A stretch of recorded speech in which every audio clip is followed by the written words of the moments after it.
if you have a look around the South African makeup in terms of what the market looks like. So obviously, I mean, what's different in a South African context to the rest of the world is we've got obviously a lot of highly labor intensive, very large scale, deep level operations.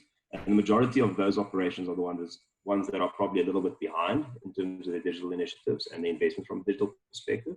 And you can just imagine at the scale of that, the investment is quite a bit more significant than you would have on an open cost operation. I think that's the one component. The second component is from a South African resources perspective, we do have a tendency of a bit of a wait and see approach, sort of wanting to find one or two organizations that found something that works and then replicates that. So I think that's the second component. But I think also the third one is that if you don't have a very clear value framework, you don't have a very clear value targeting framework, it does seem to be seen to be a daunting, right? The approach could be like, if you look at it, it's a really, really big thing to tackle. And what we found is the organizations that have actually done it has, obviously, firstly, ensure that there's a very good value framework, there's a very good process approach to it, but also finally is that they break it down into smaller bite-sized chunks.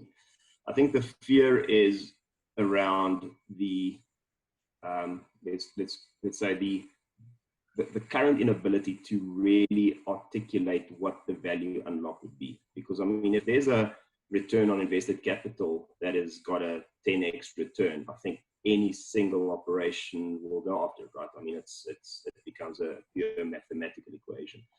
I think the fear or the challenge, if I wanted to maybe frame it a little bit differently, is again around the ability to get the data in the right format at the right time to the right people. And that, I think, is one of the areas where we are struggling from a South African perspective, specifically because, to the point you made earlier, a lot of our mines are older, and or they, any new operation is sort of a brownfields expansion. Very, very rarely do you have something like a Belfast mine, which is 100% greenfields. So the invested capital to get the data out in as near real time as possible is usually the hurdle. But there's a lot of work and a lot of value that can be added around the core component of it, specifically around things like supply chain visibility, even in digital technologies. The principle still doesn't change. You still have people, you have process, and you've got technology.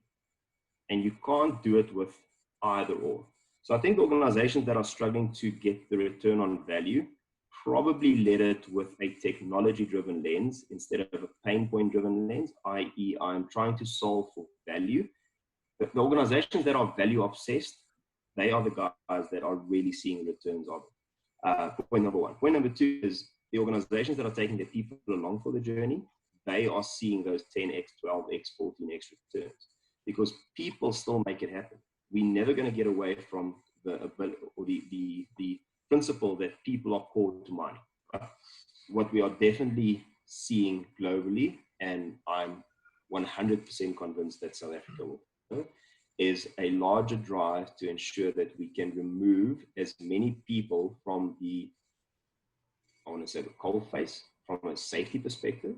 But now if you think of a COVID component, is how can I look at my entire plant complex and run that plant complex with 2 or 3 people, whilst the rest of them are sitting in a remote operation center. And we also seeing the remote operation center concept changing to a virtual center. So it is a central hub of data, but with people, distributed across the world, linking into different chat rooms, meetings, having different screens on. But what the RDC has within their research has also found is that certain things like autonomous operations, remote operating centers, connected worker type initiatives has been pulled forward by at least 3 to 5 years. So, they were always on the roadmap. They were always on the horizon from a global scale perspective.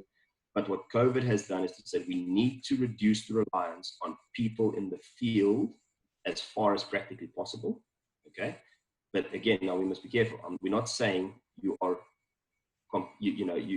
running an autonomous operation. No, I'm saying autonomous decision making with the ability to have people remotely assist the core component of people that is needed on the plant. You know?